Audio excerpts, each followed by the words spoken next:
उत्तर प्रदेश में एसआईआर प्रक्रिया शुरू होने को है। उसको लेकर तमाम जो पार्टी हैं, चाहे वो समाजवादी पार्टी हो, चाहे वो भारतीय जनता पार्टी हो या हो बहुजन समाज पार्टी, तीनों ने अपनी बैठकों की शुरुआत कर दी है। लगातार अभी मेरी मौजूदगी बीजेपी कार्यालय में है। आप लगातार देखेंगे यहाँ पर आवाजाही जो है लोगों की। आज जो बैठक है वो 2 सत्रों में चल रही है।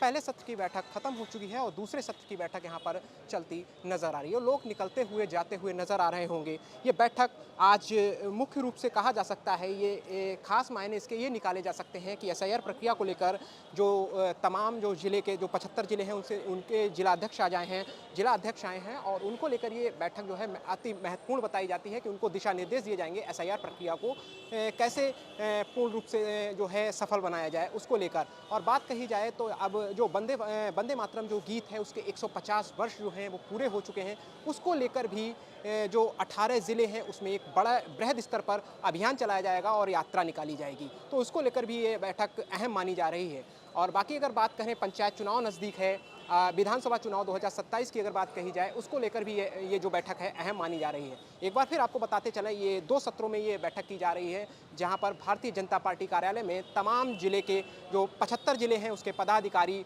और सभी जिलों के जो जिला अध्यक्ष हैं जो बनाए गए थे उनको आज बुलाया गया है और उनके साथ ये बैठक हो रही है, जिसकी अध्यक्षता भूपेंद्र चौधरी जो प्रदेश अध्यक्ष हैं और धर्मपाल सिंह जो संगठन महामंत्री हैं उनकी अध्यक्षता में ये बैठक जारी है। तो लगातार ये बैठक की हमने आपको नज़ारे जो दृश्य हैं हम आपको आप तक लगातार पहुंचा रहे हैं। किस तरह से यहाँ के जिला अध्यक्ष और तमाम जो बीजेपी के पदाधिकारी हैं आते जाते नजर आ रहे होंगे। नमस्कार, स्वागत है आपका पॉलिटिकोस में। मैं हूँ आपके साथ ईशांक दीक्षित। बीजेपी कार्यालय यानी कि लखनऊ में जो प्रदेश कार्यालय है उसमें अहम बैठक चल रही है एसआईआर को लेकर और 2 सत्रों में बैठक हो रही है। उसमें मेरे साथ मौजूद हैं, क्या नाम है आपका? सरयू प्रसाद दुबे जी। जो कहाँ से आए हैं आप? अयोध्या जिला। अयोध्या जिले से आए हैं।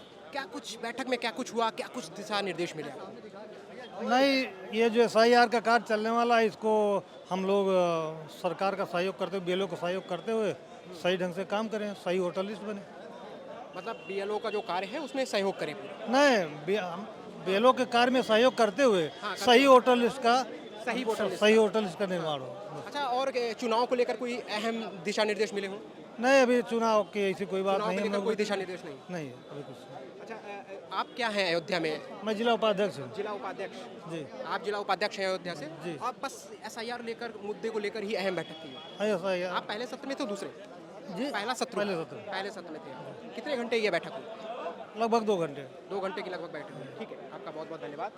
मेरे साथ मौजूद थे उपाध्यक्ष अयोध्या के जिला उपाध्यक्ष मौजूद थे, जिन्होंने साफ तौर पर बताया ये जो बैठक है वो एसआईआर को लेकर अहम मुख्य बैठक थी कि किस तरीके से बीएलओ का जो कार्य है उसमें जो भी सहयोग हो सकता है उनको करने के दिशा निर्देश दिए गए। तो ये जो बैठक है वो किन मायनों में महत्वपूर्ण है और आखिर क्यों ये बैठक आज जारी है? सभी पार्टियां बैठक कर रही हैं, चाहे वो बहुजन समाज पार्टी हो, चाहे हो समाजवादी पार्टी या हो बीजेपी, क्योंकि भारतीय जनता पार्टी में अभी हम मौजूद हैं और वहाँ पर बैठक चल रही है। तो मेरे साथ वरिष्ठ पत्रकार मौजूद हैं जो इसके जो मायने निकाले जा रहे हैं वो मायने क्या हैं आखिर इनसे जान लेते हैं। पहले तो आपका बहुत बहुत स्वागत। क्या नाम है आपका? अजय पत्रकार नाम है हमारा और पिछले परिचय भी दीजिए। क्या?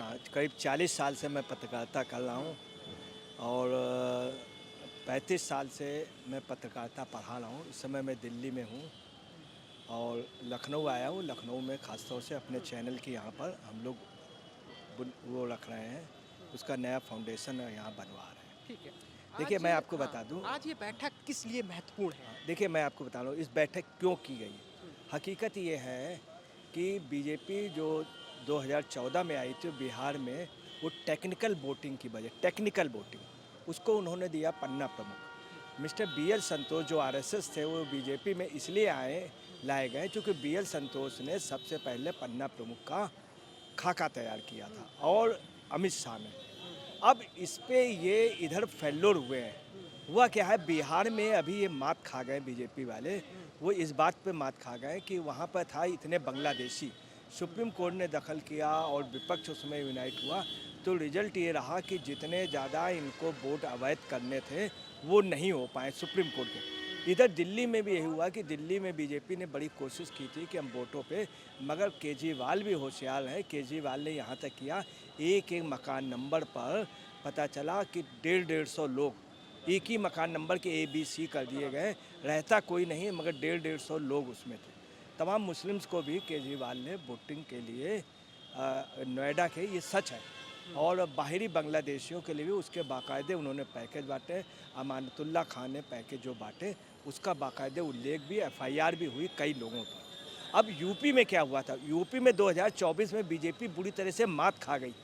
अब उसकी टेक्निकल वोटिंग के लोकसभा चुनाव में। हाँ, लोकसभा चुनाव में हुआ ये है कि अपोजिट पार्टी ने क्या किया, BLO सेट कर लिए, वह लोग सेट कर लिए, जिसमें बीजेपी को तब ताजुब लगा कि उनके ही तमाम समर्थकों के वोट कट गए थे। ये सेकंड में स्क्रूटनी में हुआ, बीजेपी वहाँ तक पहुँच नहीं पाई।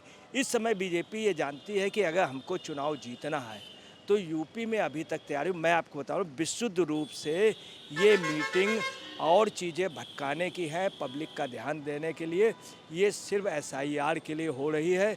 और जो वोटर नहीं है या जो अवैध लोग या दूसरे देशों से आ गए हैं, बांग्लादेशियों को रोकने के लिए, घुसपैठियों को रोकने के लिए, दूसरा जो अवैध मतदान यूपी में ऐसा होता रहा है कि बाहर के लोग वोटिंग करने आते हैं। दिल्ली में अभी हो गया, बीजेपी के रहने के बावजूद भी आप पार्टी के फेवर में तमाम लोग नोएडा या गाजियाबाद और वहाँ फरीदाबाद वगैरह से गए, चूँकि बीजेपी मात खा गई।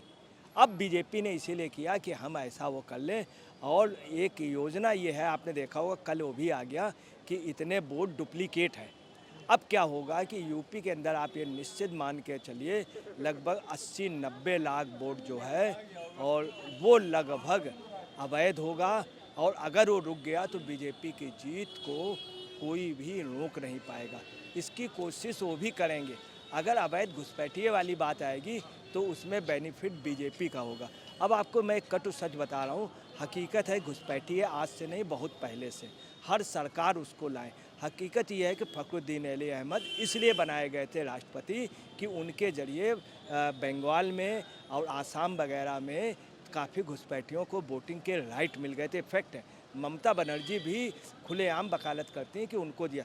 परंतु बीजेपी के लिए शर्म की बात यह है, जो बीजेपी बिहार के लिए कह रही थी, दोबारा भी स्क्रूटनी हुई, सुप्रीम कोर्ट का आदेश हुआ, वो बीजेपी ये नहीं बता पाई कितने घुसपैठी हैं। 100 बता दे, 200 बता दे, 400 बता दे।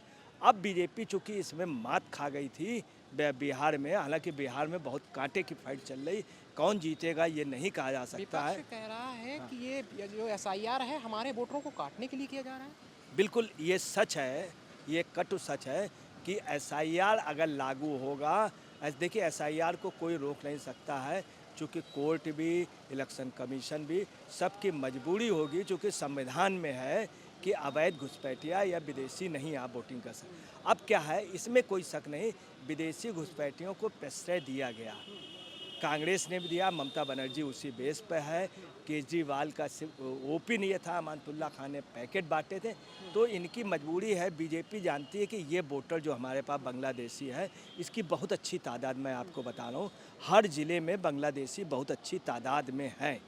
अब उसको अगर इन्होंने रोक लिया तो वो बांग्लादेशी जो है, मैं आपको बता रहा हूँ, मैं दिल्ली में पत्रकार हूँ, मगर वहाँ खुलेआम लोग कहते हैं मैं रोहिंग्या हूँ, आपको क्या करना, आप मुझे निकाल के दिखाइए, मुझे बाकायदे इंटरनेशनल वो मिला है।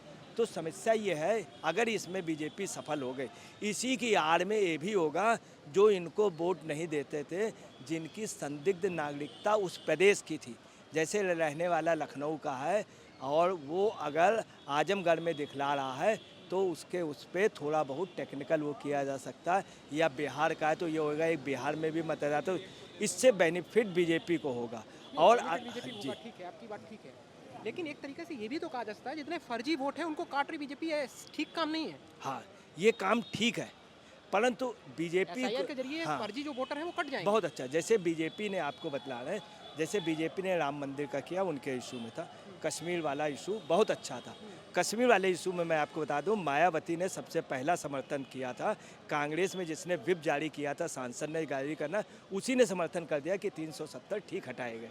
अब समस्या है घुसपैठिए पे, इसमें कोई शक नहीं है, भाजपा के लिए शर्म की बात है, घुसपैठियों को हटाने के लिए भाजपा कुछ भी नहीं कर पाई। अगर भाजपा ये कर लेगी तो भाजपा तनहा राज्य करेगी।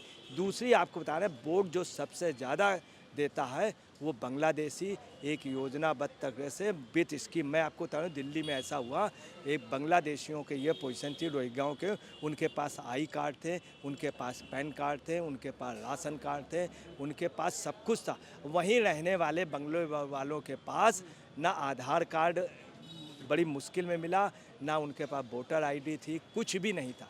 तो बांग्लादेशियों को उपलब्ध कराए जा रहे हैं। अगर ये भाजपा करती है मगर प्रैक्टिकली नहीं कर पा रही है, उनके टेक्निकल पॉइंट है। विपक्ष चूँकि उनके आड़े हाथों आ रहा, और विपक्ष का एक बहुत प्रश्न है कि वोट की राजनीति है, देश की किसी को चिंता नहीं है, बहुत स्पष्ट है। ठीक है, आपका बहुत बहुत धन्यवाद। Please subscribe to the channel and download the Politicos app from the links in the description.